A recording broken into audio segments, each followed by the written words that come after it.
Merci de nous rejoindre. Bienvenue dans ce nouveau point de l'actualité. Vous êtes sur RTI 1. Je vous donne les titres de ce 20h. La présidence de la République de Côte d'Ivoire a un nouveau secrétaire général. Abdourahmane Cissé a été nommé par un décret présidentiel ce 29 mars. Il succède ainsi à Patrick Achi, le nouveau Premier ministre. Le portrait de l'homme en début de journal. Les députés élus le 6 mars dernier vont se réunir demain, 29 mars, pour la séance inaugurale et la rentrée solennelle de l'institution. Ils vont à leur tour voter pour désigner le président de l'Assemblée nationale. Point sanitaire hebdomadaire de la Covid-19, le ministère de la Santé et de l'Hygiène publique a enregistré la semaine dernière 2870 nouveaux cas confirmés, 2324 guérisons, 17 décès et 9660 personnes vaccinées. Le trafic a repris sur le canal de Suez en Égypte. Le porte-conteneur de 400 mètres qui obstruait le passage a été remis à flot. Les 425 navires bloqués aux deux extrémités du canal pourront progressivement reprendre leur route. Bonsoir à tous. Le président Alassane Ouattara a signé ce lundi un décret portant nomination d'un nouveau secrétaire général de la présidence. Il est élu par le directeur de cabinet du président de la République. Communiqué de la présidence de la République. Le président de la République, son Excellence M. Alassane Ouattara, a procédé ce lundi 29 mars 2021, à la signature d'un décret portant nomination de M.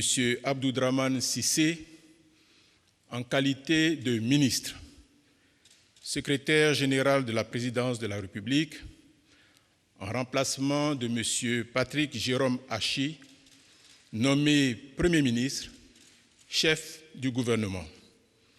Fait à Abidjan le lundi 29 mars 2021. Abdourahmane Cissé devient donc le nouveau secrétaire général de la présidence. Il occupe depuis 2018 le fauteuil de ministre du pétrole dans le gouvernement sortant. Cheikh Koné nous dresse un portrait du technocrate de 39 ans.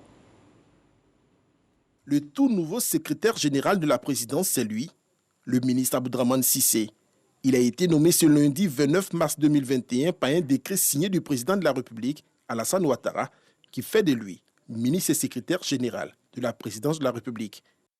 À 39 ans, Abdourahmane Cissé a été respectivement ministre du pétrole, de l'énergie et des énergies renouvelables de 2018 à 2021, ministre conseiller spécial du président de la République de 2017 à 2018 et ministre du budget et du portefeuille de l'État de 2013 à 2017. Avant de rejoindre l'administration publique ivoirienne, il était directeur exécutif en charge du trading sur les indices de la zone euro au sein de la banque d'affaires Goldman Sachs à Londres. Au niveau académique, Abdourahmane Cissé a un parcours bien rempli. Il est diplômé de l'École polytechnique de France et titulaire d'un master en économie et gestion des ressources pétrolières de l'Institut français du pétrole. Au niveau des distinctions, le nouveau ministre secrétaire général de la présidence Abdourahmane Cissé fait partie des 100 jeunes leaders mondiaux de la Young Global Leader au titre de l'année 2017, distinction attribuée par le Forum économique mondial aux leaders de moins de 40 ans à travers le monde. Il est marié et père d'un enfant. En cours de journée ce lundi, le chef de l'État a reçu le président du Sénat, Jano Kouadio Aoussou, est rentré à Abidjan le 27 mars dernier. Il revient après 8 mois d'absence pour des raisons médicales. Je vous donne maintenant lecture d'une communication de l'état-major général des armées. Dans la nuit du 28 au 29 mars 2021, 2 positions des forces armées de Côte d'Ivoire ont subi des attaques armées. La première est survenue à Kafolo et est le fait d'une 60aine de terroristes lourdement armés venant du Burkina Faso. Les forces armées de Côte d'Ivoire ont repoussé les assaillants au terme d'1 heure de combat intense et mis en œuvre une opération de ratissage. Le bilan provisoire fait état de 2 soldats tués et 4 blessés côté amis. Côté ennemi, 3 terroristes tués, 4 interpellés et du matériel logistique saisi, armement, radio, munitions et motos. Les opérations militaires de ratissage se poursuivent sur le terrain. La deuxième attaque est survenue à Kolobougou, à 60 km au nord-ouest du département de Téini, faisant frontière avec le Burkina Faso. Un poste de gendarmerie a été la cible d'individus non identifiés. Un gendarme ivoirien a été tué et un autre blessé. Aucune victime découverte côté ennemi pour l'heure. Le chef d'état-major général des armées présente ses condoléances aux familles des soldats tués et formule des vœux de prompt rétablissement aux blessés. Il salue le courage et la détermination des hommes engagés dans cette opération.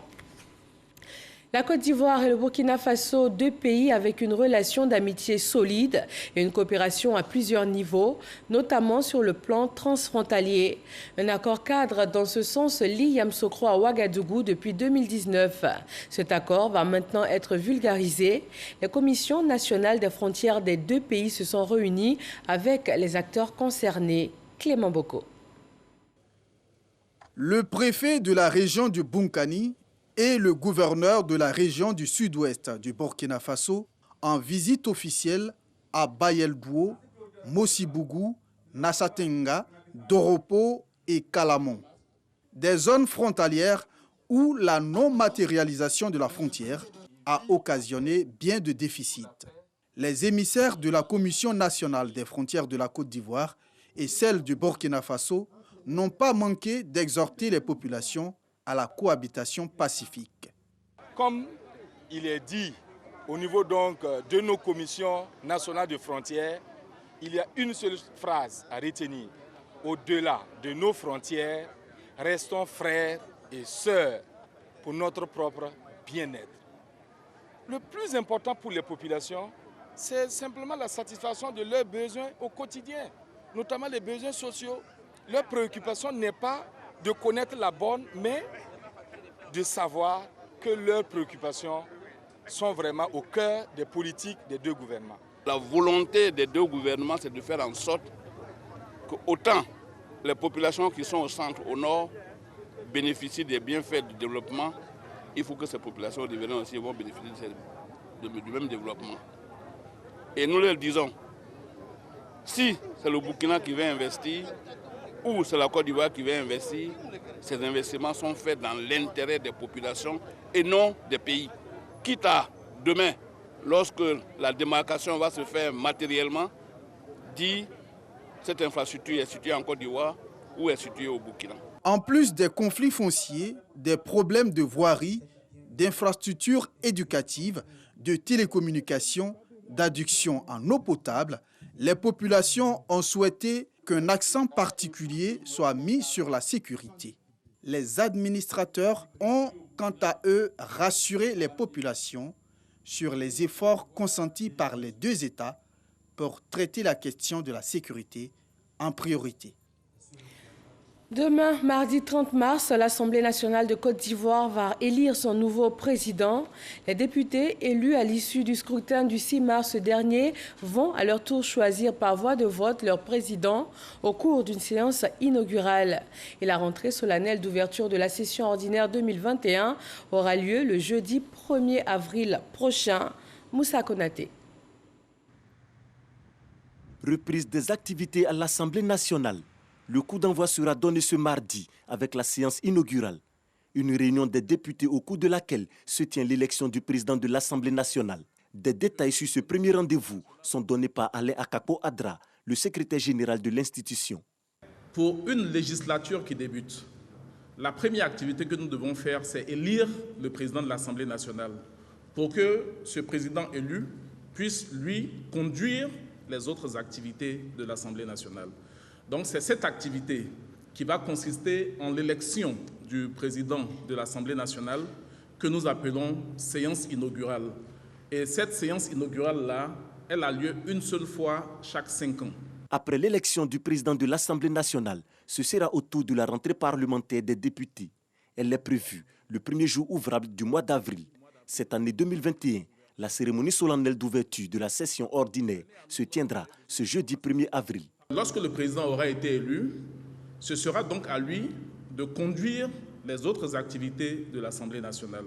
Et la prochaine, sinon la plus prochaine activité que le président de l'Assemblée nationale aura à conduire, ce sera l'ouverture solennelle de la première session ordinaire de la législature, donc l'ouverture solennelle de la session ordinaire de l'année 2021.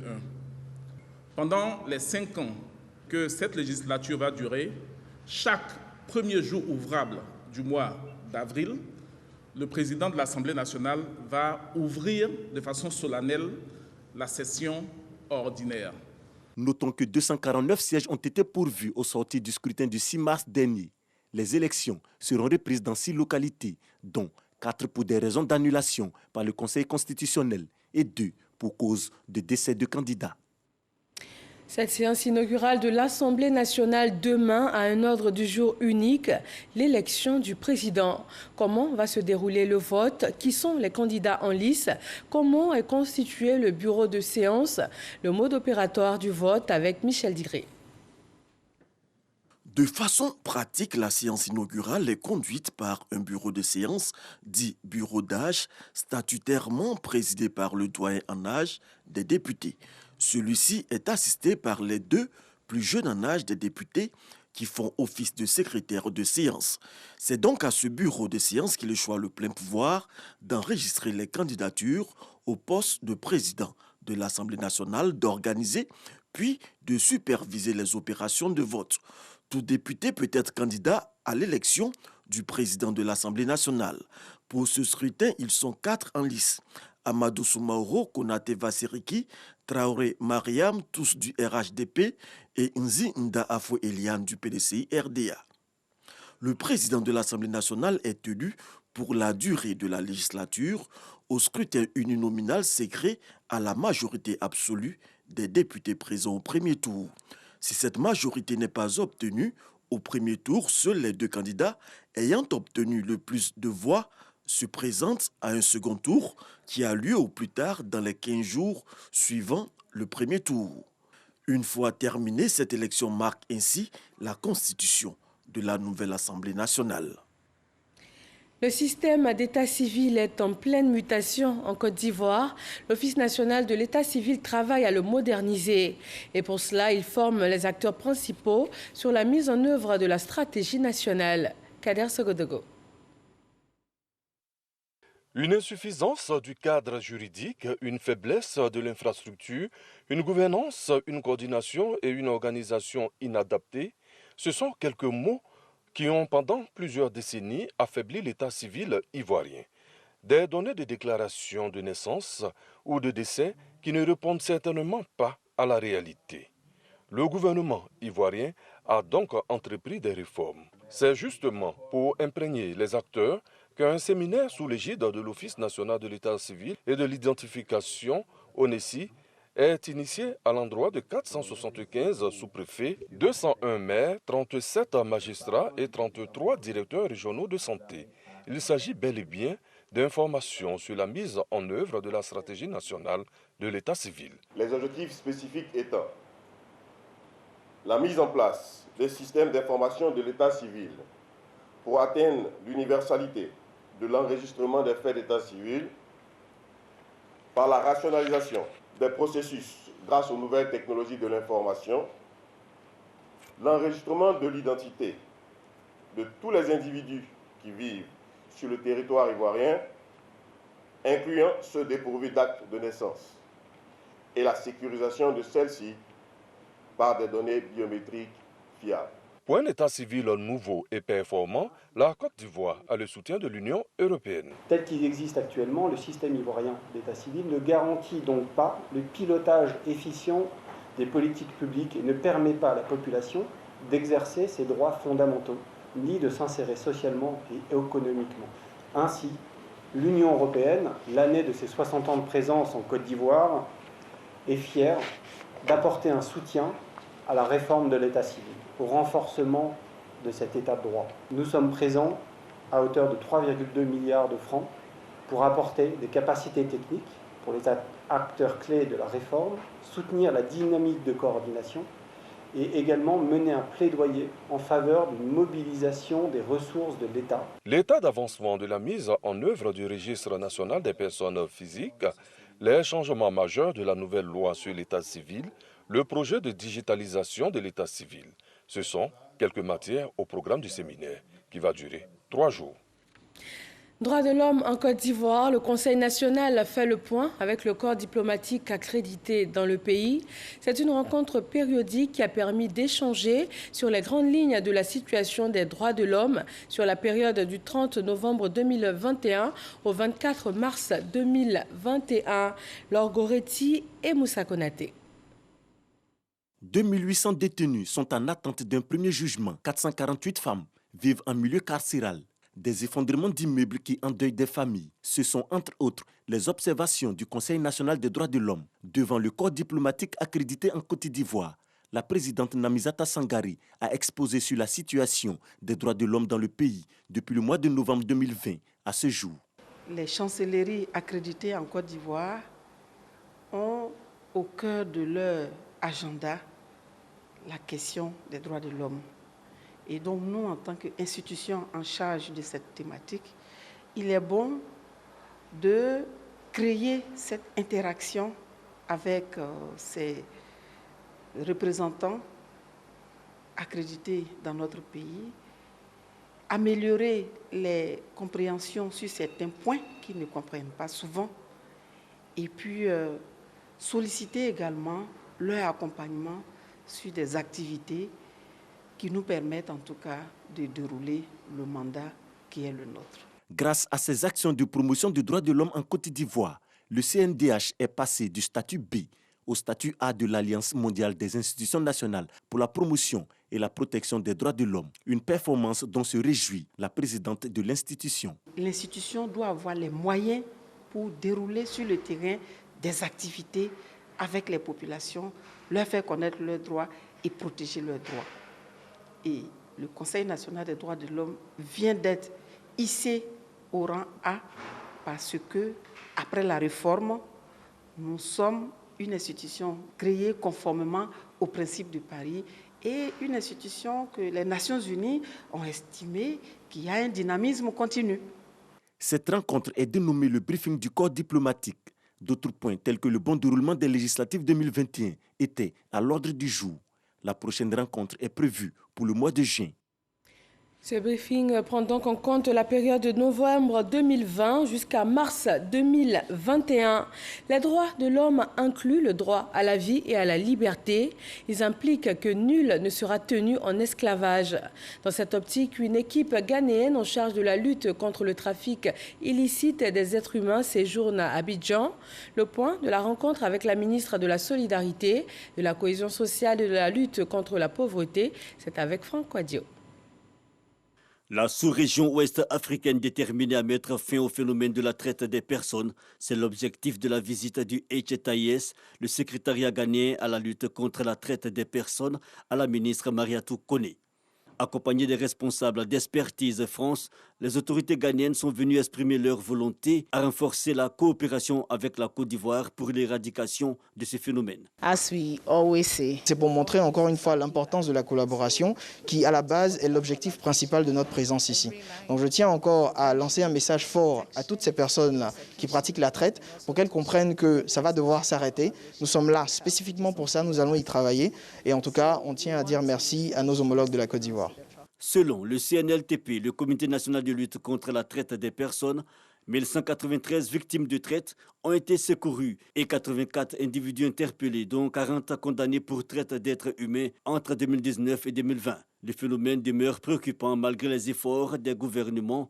Pour la ministre Mariatou Koné, il faut donc renforcer la coopération sous-régionale. Nous constatons que la question de la lutte contre la traite des personnes est prise à un niveau vraiment très élevé. C'est une question prioritaire pour l'État de Côte d'Ivoire. Et nous voyons tous les jours les arrestations. Et l'objet de la rencontre, c'est de renforcer le cadre de collaboration, renforcer le système de coordination à l'intérieur du pays, mais également entre les différents pays en matière de lutte contre la traite des personnes. Une fois leur volonté exprimée, les différentes parties se sont mises au travail. Une table ronde est tout de suite organisée entre Expertise France, le HATS et le Comité national de lutte contre la traite des personnes. Ils vont durant 2 jours réfléchir sur des questions essentielles telles les enquêtes conjointes et la mise en place d'une plateforme entre les agents de sécurité. Lundi 29 mars, quel est le point Covid du jour? Où en est la Côte d'Ivoire dans la lutte contre la pandémie? Voyons maintenant tout cela.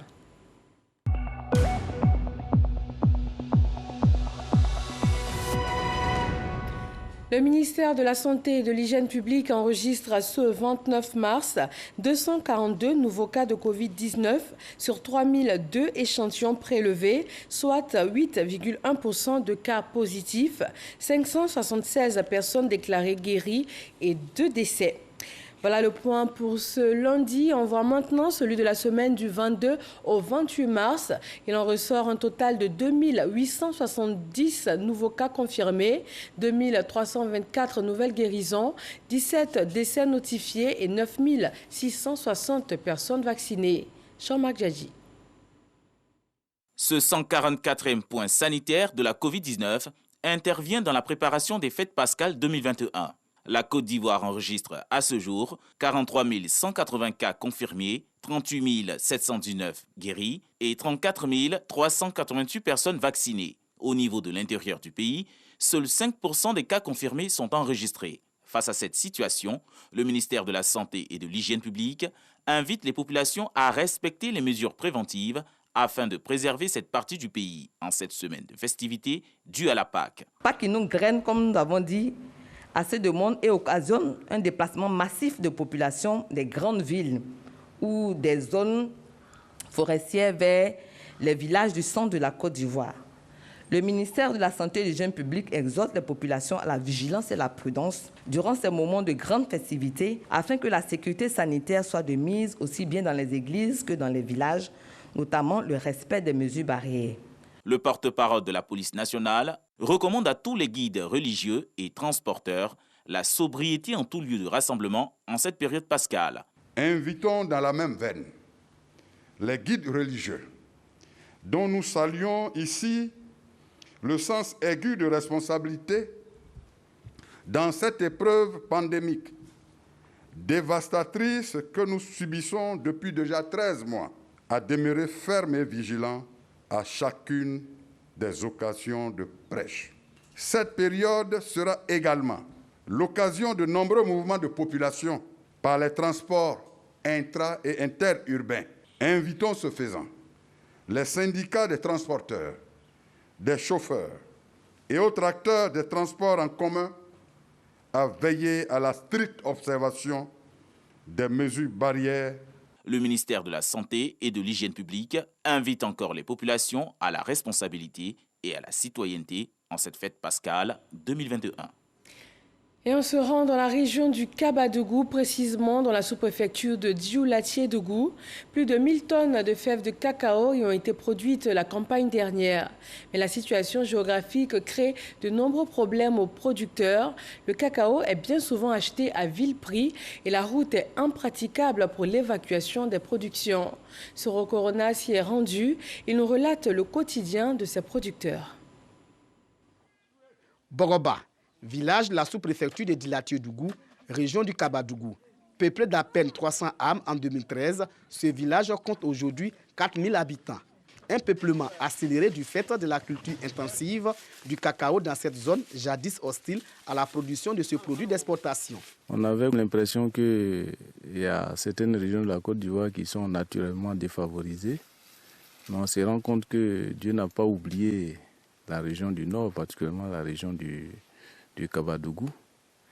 Et c'est impressionnant vraiment de voir que le cacao pousse normalement ici. Je suis venu ici en 2012. Je suis venu pour semer cacao.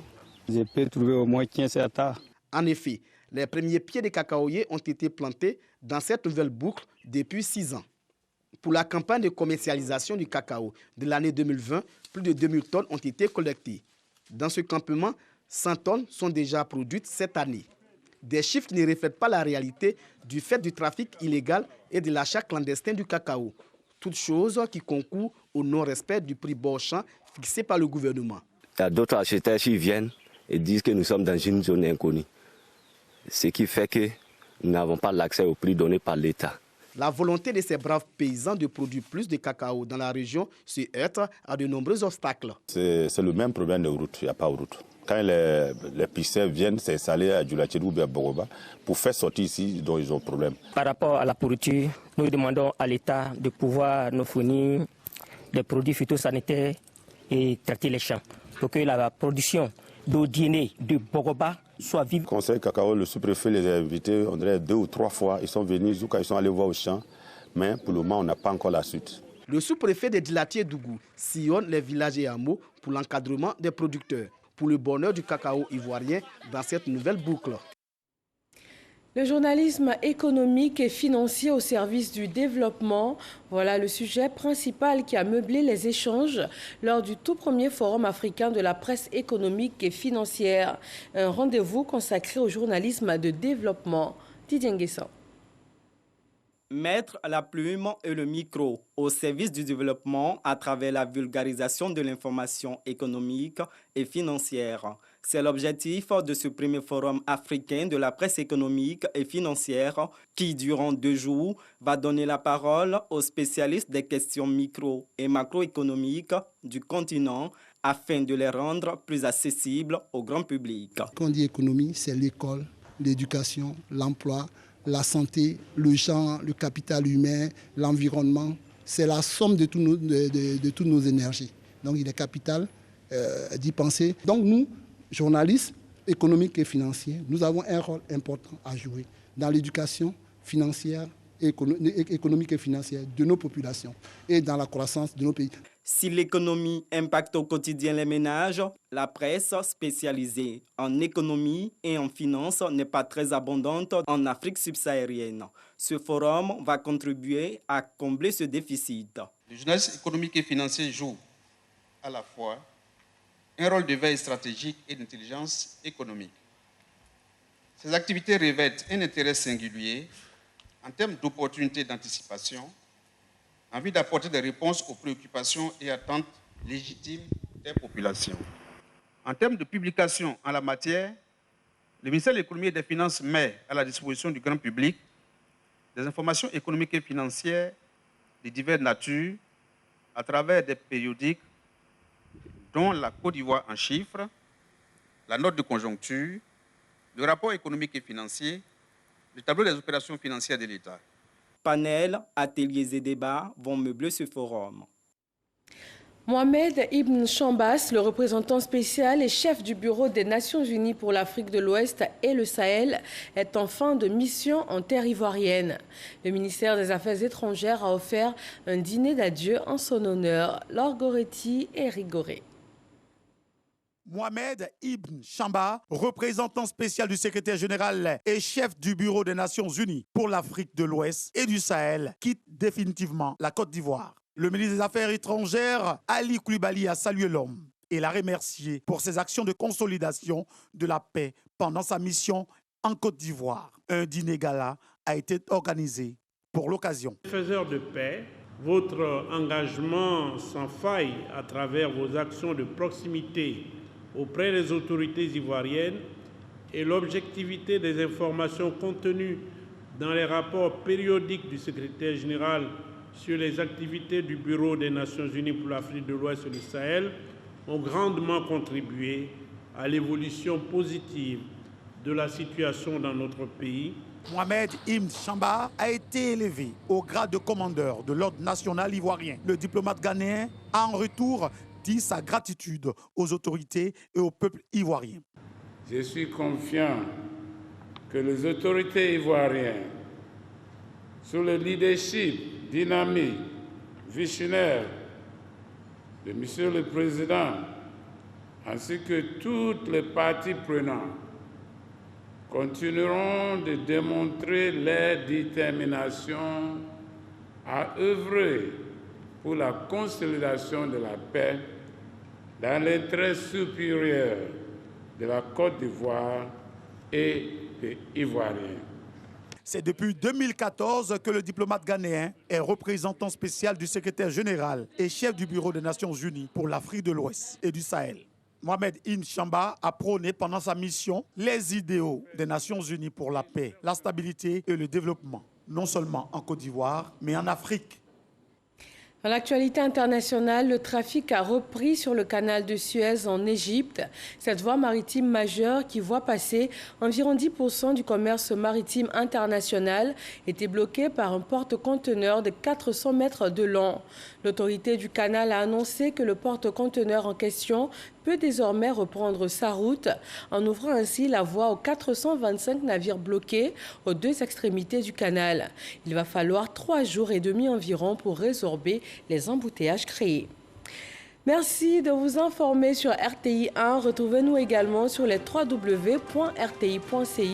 Agréable fin de soirée et à demain.